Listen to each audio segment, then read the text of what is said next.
guys? How we doing on this unpopular Friday night?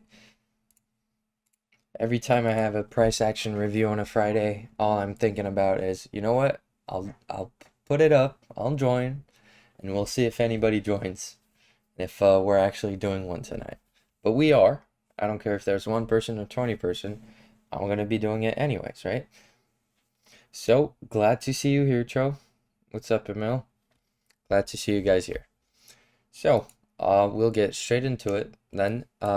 First off, for me, it was not a good day. I'm gonna be completely straightforward. I always said it. I was gonna be honest with this type of stuff, and for me today was pretty fucking shit. To be completely honest, I pretty much a max loss, so pretty close. I'm at down 2,200. So I'm ending the week only up 4K. And of course, when you talk about money, it sounds good. But when you start thinking about R, I'm finishing the week up 8R approximately. So it is just under 8R, like 6 point something, which is not the best when you compare it to risk. But final week of the month, I was not in the right mind space because with this context in mind of the final week of the month, I should have expected a retracement into our monthly range, right? I was thinking we're going to go up and then continue lower, but we did not. Why? Well, we did, right? We went up and then continued lower, but then went back up. So for my end of Thursday and Friday, it was a little weird for me because I did not expect so much upside potential.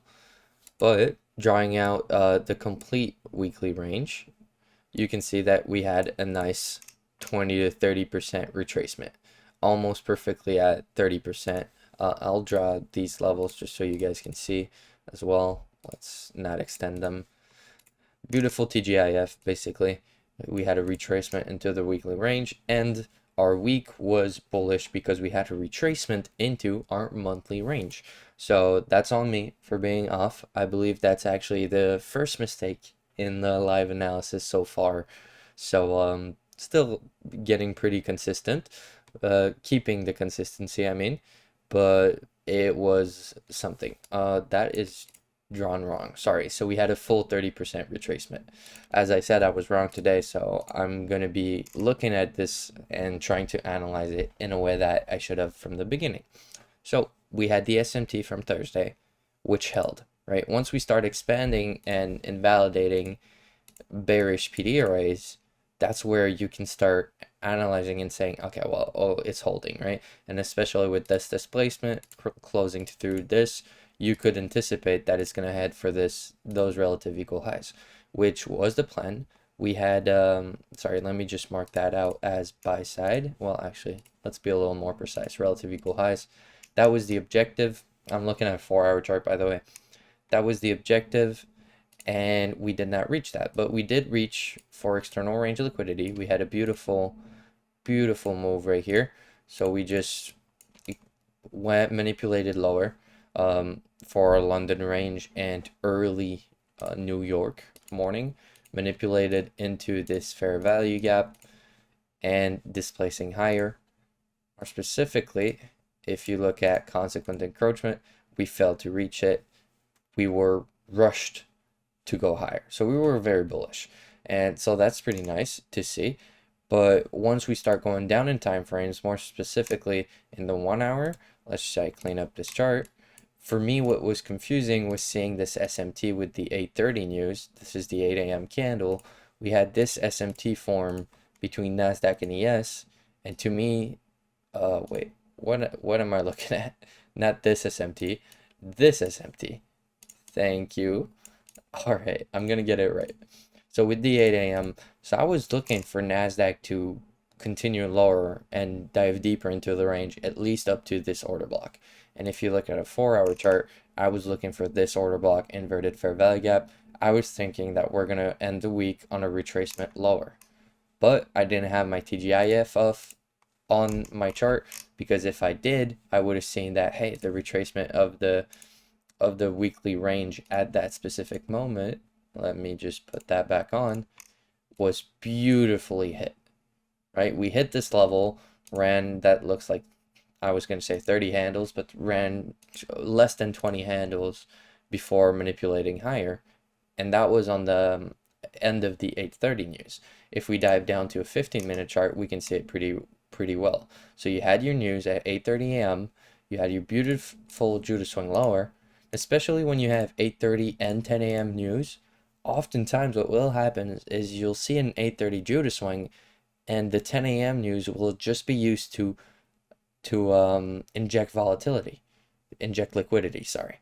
So you'll see the 10 a.m. news just run towards your objective, which is exactly what we saw, right? So NASDAQ catched up right here while ES ran for its external liquidity right here. So disregarding any SMT in the meanwhile because it took ES a little time to catch up. But as you can see from this move, what was the move you wanted to be trading? Well, this one, and at 10 a.m., I just marked it out still as SMT. Okay, so in the 15-minute, I can't draw an ERL line. But right here, as you can see, our 10 a.m. 15-minute candle got us there. If we dive down to a 1-minute chart, we'll see that waiting for the 10 a.m. news, that is how I trade. You actually had a beautiful manipulation. As I said, I was offside. I was off my game today. So for me, I did not see this, but you could have seen this displacement lower after the opening. Why? Because you're waiting for it to put up a low. So if I'm looking for a long following higher time frame context, then I'm not going to be trying to long this move because I need it to put up a low. So waiting for it to put up a low right here at 10:06. Had a beautiful manipulation. Yes, you could see it as inducement of this low. Let me just align these. I don't know why they are not aligning at the moment. Okay. Well, I'll just go on the right time. All right, so 10:06 right here. You had SMT right here. So if I just draw it out for you guys, you had SMT between this, and then this and this, which are equal if I'm not mistaken. So you would use Dow to confirm your SMT. Let me just mark it out correctly because I'm going to start having a lot of makeup. I don't want it to get confusing. But you had SMT on the news low. And then you had this manipulation lower, forming the low of your 4-hour candle before expanding higher. What did you have? Well, you had a beautiful breaker right here, a large bullish breaker. And you had your fair value gap here. Am I saying the fair value gap held? No. But that's still my model, right? And I'm going to be touching up more on this in the future. But that would have been your objective. But then your ERL has already been hit. That is true. That is true. Sorry, I'm reading Emil's chat.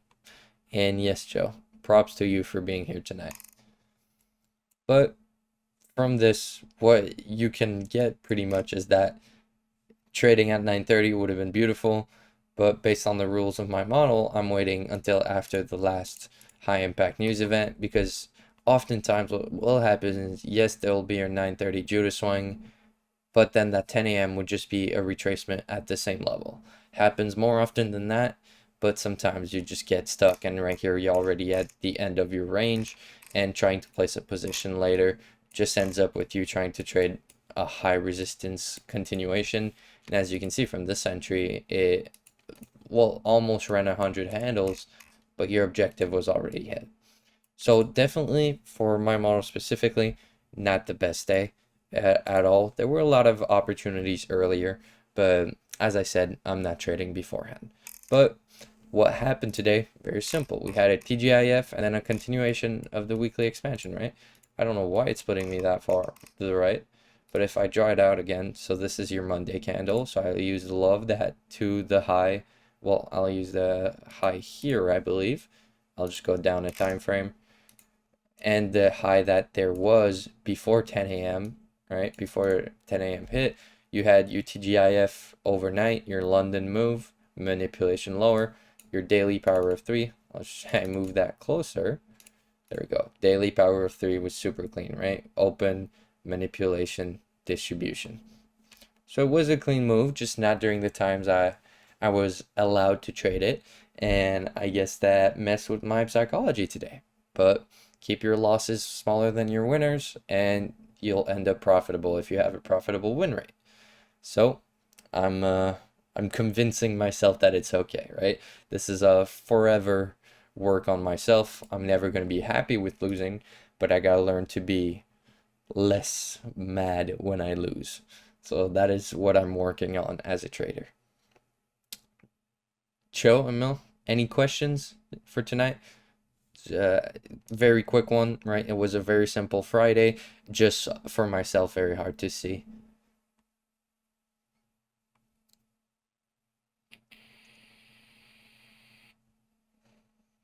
Is Judas swing similar to manipulation? Okay, so I always go back and forth and back and forth, but a Judas swing and a manipulation is technically the same thing.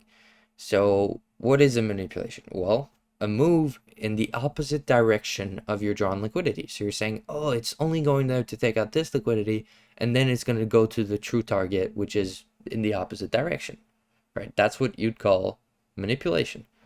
And then what is a Judas swing? Well, a move in a fake direction. More specifically, an aggressive move taking out liquidity or repricing to an inefficiency.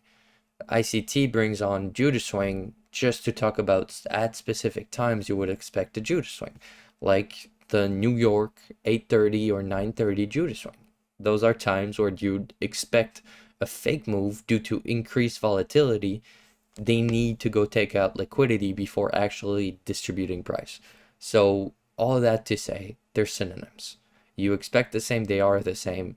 It's just ICT utilizes the word Judas swing when he talks about specific manipulations that you would expect at specific times, or you would want to see at specific times before looking for a reaction in the opposite direction. So if you want to make it simple, always think manipulation.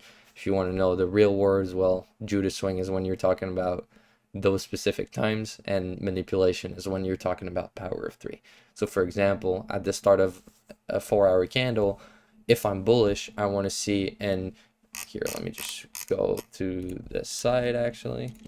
I want to see, if I'm bullish, I want to see an open, and then I want to see it put a low. So I want to see it manipulate lower and then go on for a high. So I'd call this move the manipulation. I want to see a manipulation lower. But if I'm at 9:30 and I want to see the open take out this liquidity, well, I'm going to say I want to see a Judas swing higher before displacing lower. So same moves, right? I just did them in the opposite direction this time, but same moves, different names because they happen at different times and in different contexts.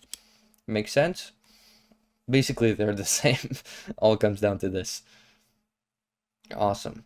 Well, my pleasure, brother. I'm here for that, right? I'm glad you were here. I'm glad I could help you out with this very simple question. You gotta know. Also, what did you pull for the weekly thing? The 0.1, 0.3, 0.2 and 0.3. So why 0.2 and 0.3? 20 to 30%.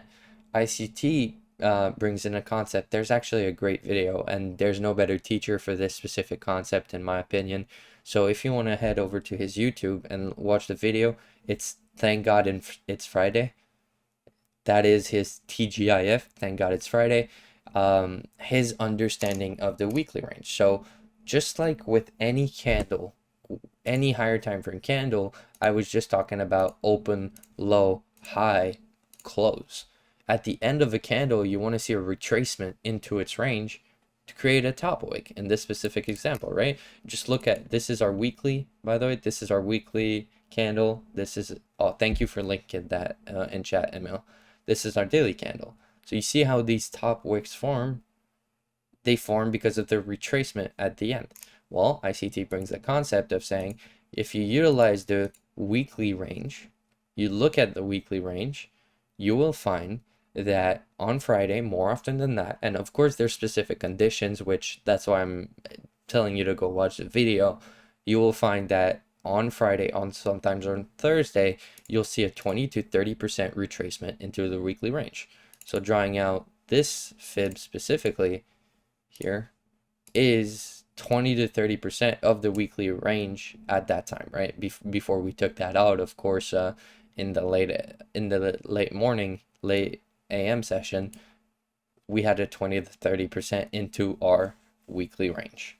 So this is just a fib using 0.2 and 0.3 to establish, right? I think I can put these into percentages. So see, 20 to 30% retracement. I'm actually going to keep that for my TGIF setup. But see, that little template has not been used in too long. So that was on me. It is part of my model, TGIF on Fridays.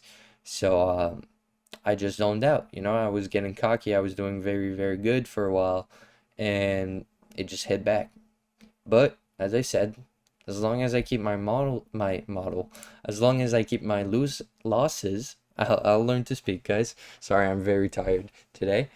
But as long as I keep my losses small, I know that I can endure through these mistakes because I'm still profitable. And the further I go, the less mistakes I made, the more profitable I'll become. Make sense?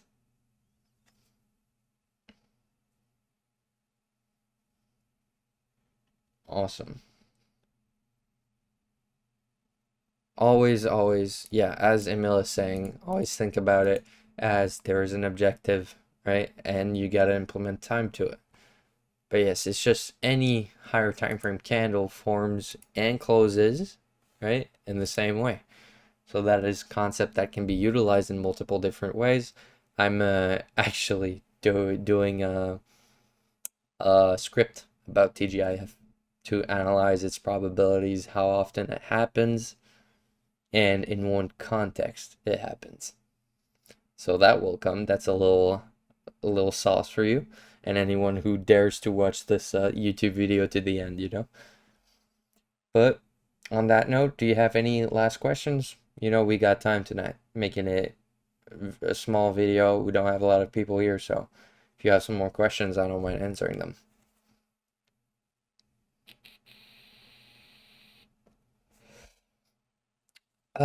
Yeah, so do you look at DXY? I do.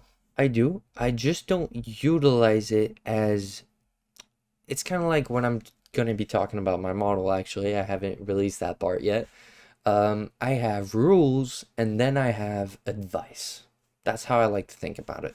So DXY is not a rule, it is advice. So basically, I like to be on side with DXY, but it is not needed for me to be on side with DXY. So for example, this week, DXY went down early and then went all the way back up. So at the end of the week, it was uncorrelated, and at the beginning of the week, it was correlated, right? Because it's inversely correlated.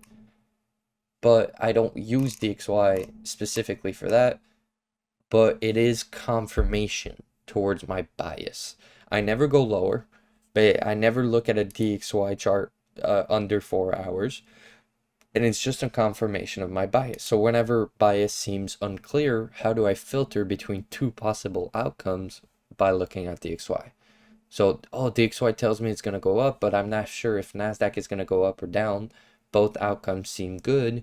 Well, then I'm going to say NASDAQ is going to go down because DXY is going to go up, right? So I'm not using this week specifically, right? We'll see in our weekly outlook on Sunday, but that's how I utilize DXY, as confluence, never as a trade idea or a way to determine my bias. Does that make sense? Awesome. Awesome. I'm waiting to see if you have any other questions, bro. I got at least another 5 minute in me if you need. Right? You made it here. Why not use it a little?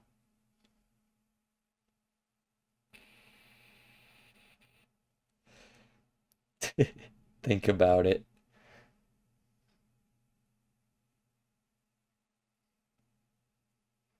I'm gonna be releasing my complete model within the next 2 weeks, 100%. I'm gonna actually scripting a YouTube video at the moment. I want to make sure it is quality and it is clear and concise. So that's definitely gonna be some big value coming up as well. And then of course I have more scripts of just stuff I'm analyzing that I'm gonna be sharing through Twitter as well. So there's a lot of stuff coming for beginners and, well, actually traders of all types, right? But I know you're a beginner, so there's a lot of educational content coming. And also, once that is live, I'm going to start working on the private mentorship to bring to everybody. So that's also something some beginners might consider. That's awesome. I don't remember, but I think it's under an hour. I don't think it's that long. I can't see just from clicking in chat, but you'll see it's definitely a good watch. I'm actually gonna head back into some ICT videos soon. I miss that guy. But on that note, I wish you guys a great Friday night. Hope you guys have fun. I'm gonna get back to it, but it was great having you guys here, and it was great price action review. Good night.